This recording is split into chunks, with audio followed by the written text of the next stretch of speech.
नमस्कार. मी भाऊ तोरसेकर. तुम्ही बघत आहात प्रतिपक्ष.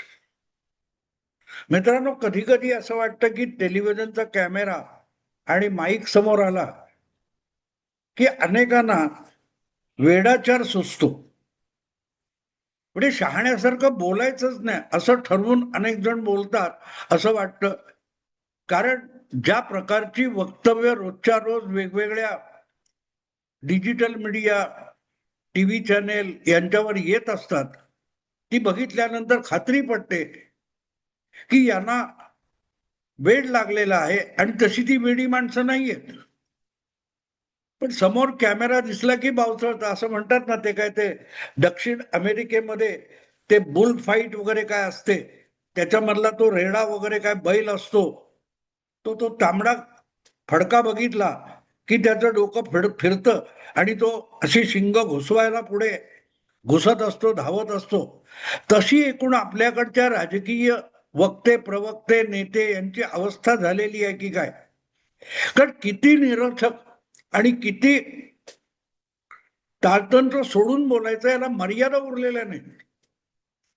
आणि ज्या वेळेला अशाच गोष्टींना प्रसिद्धी मिळते, मी मध्ये व्हिडिओ केला होता किंवा एका व्हिडिओत सांगितलं होतं की पृथ्वीराज चव्हाण यांच्यासारखा माजी मुख्यमंत्री आणि अत्यंत बुद्धिमान माणूस, उच्च शिक्षित, त्याला पण प्रसिद्धी पाहिजे असेल तर वेड्यासारखं काहीतरी बोलायचा मोह हल्ली आवरत नाही.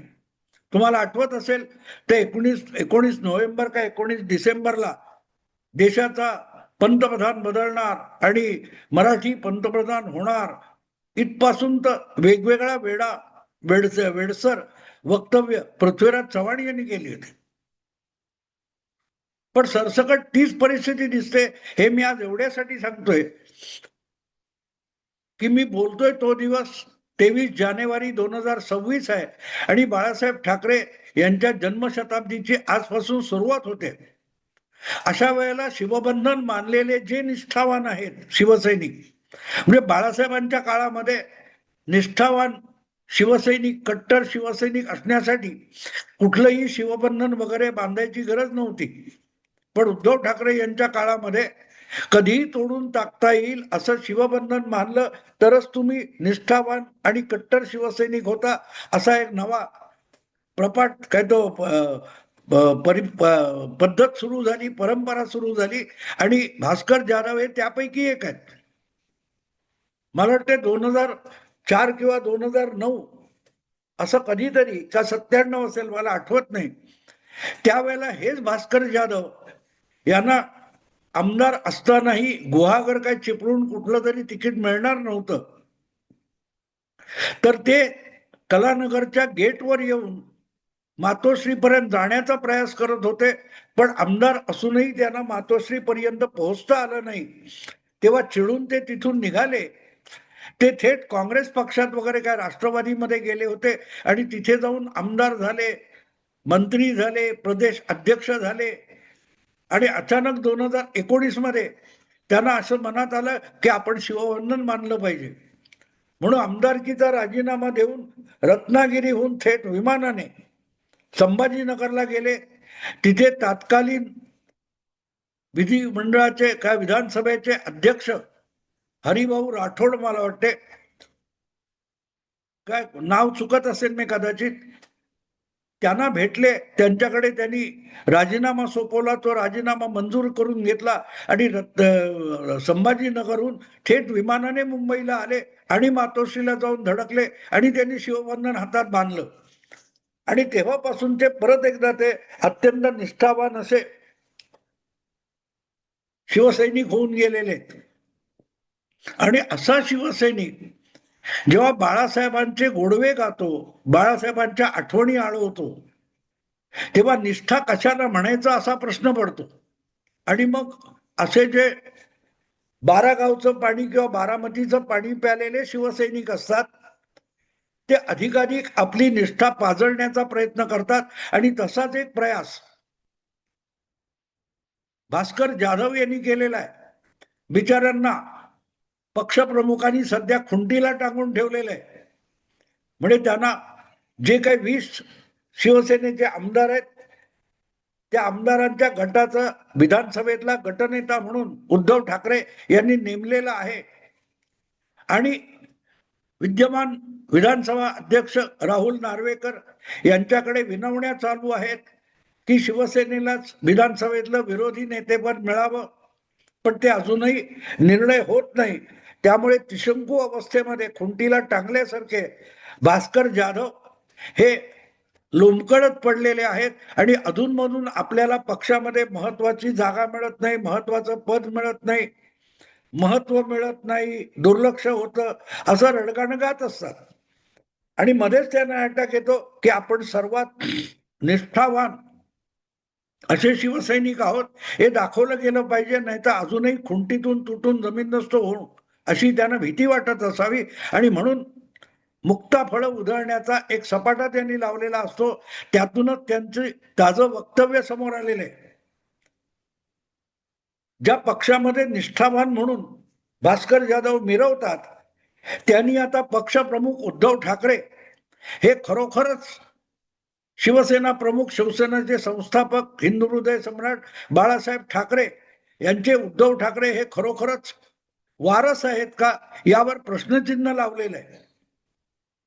त्यांच्या वक्तव्याचा बारकाईने विचार केला, अभ्यास केला, समजून घेण्याचा प्रयत्न केला तर भास्कर जाधव यांच्या मनात सध्या तरी अशी शंका दिसते की खरोखरच उद्धव ठाकरे हे बाळासाहेबांचे कौटुंबिक आणि राजकीय वारस आहेत का. असते तर त्यांनी गद्दार, मिंदे असे जे एकनाथ शिंदे आहेत त्यांच्यामध्ये बाळासाहेबांचा वारस, बाळासाहेबांच्या विचारांचा वारस शोधण्याचा प्रयत्न भास्कर जाधव यांनी अजिबात केला नसता, पण तो केलेला आहे. काल परवा त्यांनी एक विधान केलं की मुंबईचा महापौर हा बाळासाहेबांच्या जन्मशताब्दी काळामध्ये बाळासाहेबांच्या विचारांचा वारस असला पाहिजे आणि म्हणून शिवसेनेचा किंवा शिवसैनिक बाळासाहेबांच्या विचाराचा महापौर व्हावा यासाठी एकनाथ शिंदे यांनी पुढाकार घेतला पाहिजे.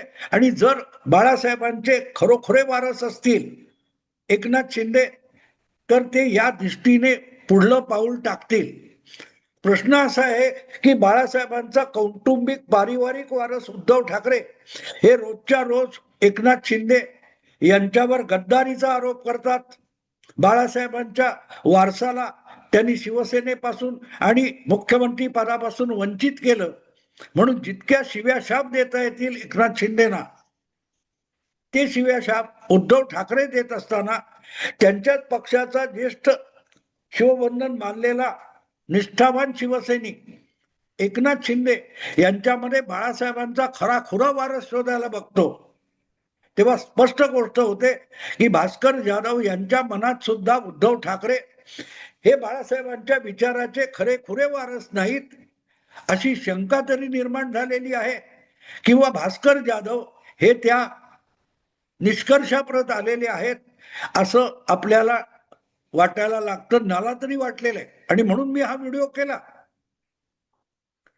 इतका जर तुम्ही तावातावाने सातत्याने बोलत असता, उभाठा शिवसेना हीच खरी शिवसेना आहे म्हणून सांगत असाल, तर मग ज्यांच्याकडे आज अधिकृत शिवसेना आहे, विधिमंडळाच्या अध्यक्षांनी किंवा निवडणूक आयोगाने ज्यांना शिवसेना हे नाव दिलेलं आहे, धनुष्यबाण हे निवडणूक चिन्ह दिलेलं आहे, ते अजिबात मान्य नसलेला गट म्हणजे उभाठा शिवसेना आणि त्याच्या विधानसभेत गटनेता असलेला माणूस जेव्हा बाळासाहेबांचा खराखुरा वारस म्हणून एकनाथ शिंदे यांना आवाहन करतो, तेव्हा साधी सरळ गोष्ट होते की बाळासाहेबांचा वारस उद्धव ठाकरे नाहीत असं त्याच्या मनात असल्याची आपल्याला ग्वाही देता येते.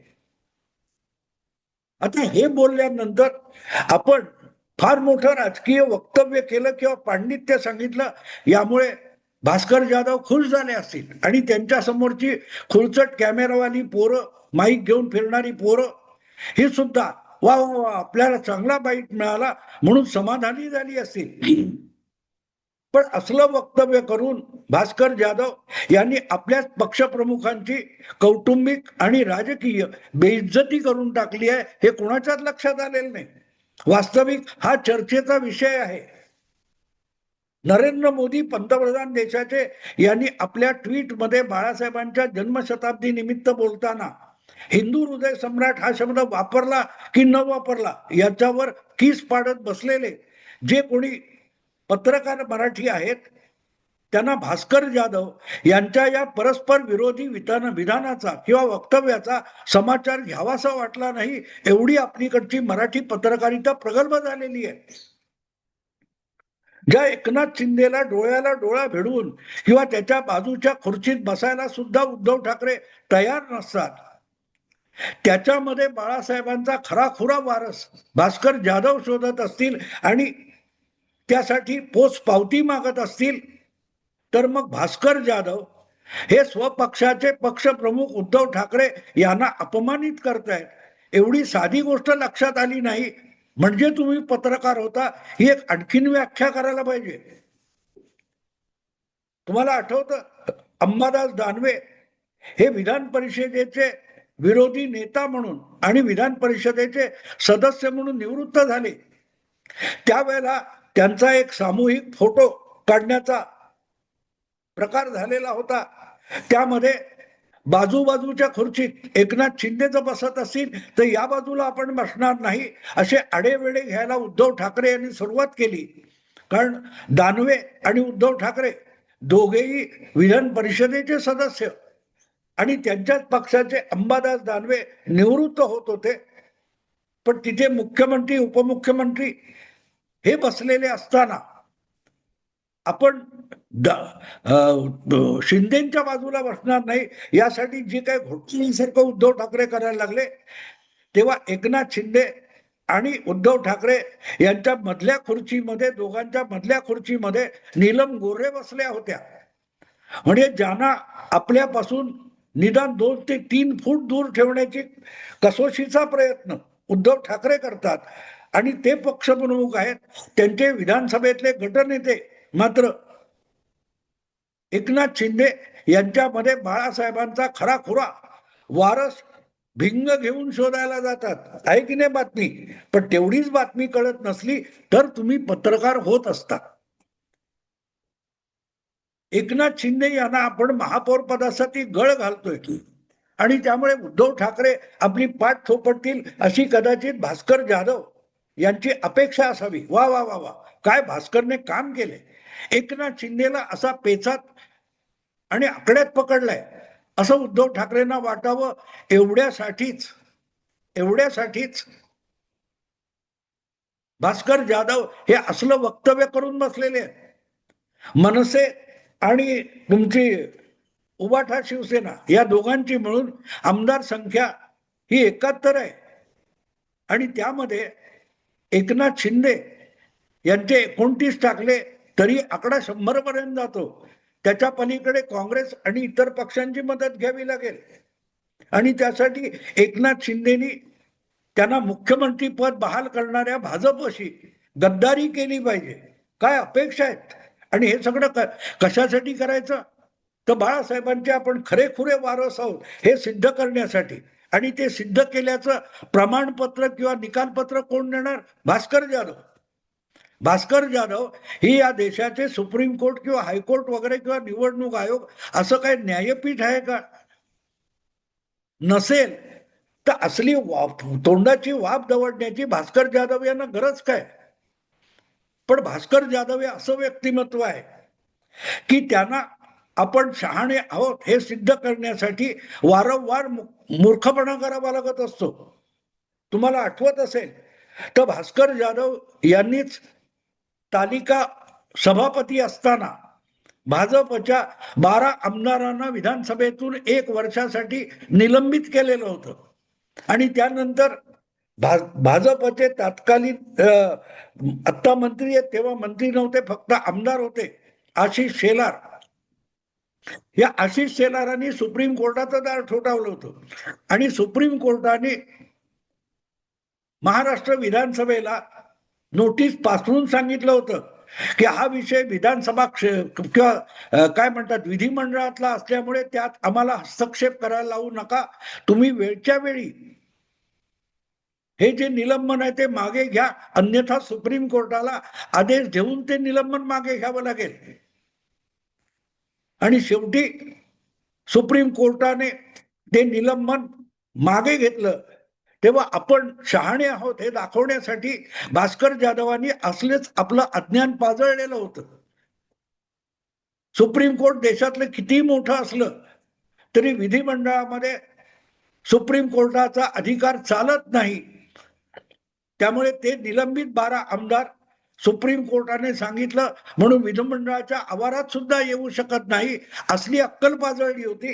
पण पुढल्याच अधिवेशनामध्ये ते 12 आमदार विधानसभेत येऊन बसले होते आणि भास्कर जाधव हात चोळीत बसले होते. कारण आपण घटनातज्ञ आहोत, कदाचित ते उल्हास बापट यांचे प्राध्यापक असू शकतील. कारण असीम सरोदे जे नेहमी चुकीचं कायद्याचं पांडित्य सांगतात त्यांचे गुरुजी किंवा शिक्षक उल्हास बापट आहेत आणि उल्हास बापटांपेक्षाही कदाचित भास्कर जाधव यांचं घटनाज्ञान अधिक असावं. आणि म्हणून मला असं वाटतं की भास्कर जाधव हे खरंच पंडित असावेत. पण असो, आज त्यांनी जो मुद्दा उपस्थित केलेला आहे की बाळासाहेबांचा खराखुरा वारस एकनाथ शिंदे असतील तर त्यांनी महापौर पदासाठी उबाठा शिवसेनेला किंवा त्यांच्या उमेदवाराला पाठिंबा दिला पाहिजे, हरकत नाही. पण मग या अटीवर भास्कर जाधव एकनाथ शिंदेना खराखुरा बाळासाहेबांचा वारस ठरवणार असतील तर त्यामुळे उद्धव ठाकरे खरोखरच बाळासाहेबांचे कौटुंबिक आणि राजकीय वारस आहेत का याच्यावर प्रश्नचिन्ह लागतं. त्याचं काय करायचं? एकनाथ शिंदेना पेचात पकडण्यासाठी आपण आपल्याच पक्षप्रमुखाच्या दाव्यांना आणि तोंडाला काळीमा फासतोय याचं सुद्धा भान भास्कर जाधवना उरलेलं नाही. एवढाच हा त्यांचा खऱ्याखुरा वारसाचा शोध सांगतो. मित्रांनो, आता इथेच सांगतो. आवडलं लाईक करा, शेअर करा आणि प्रतिपक्षाला सबस्क्राईब करा. नमस्कार.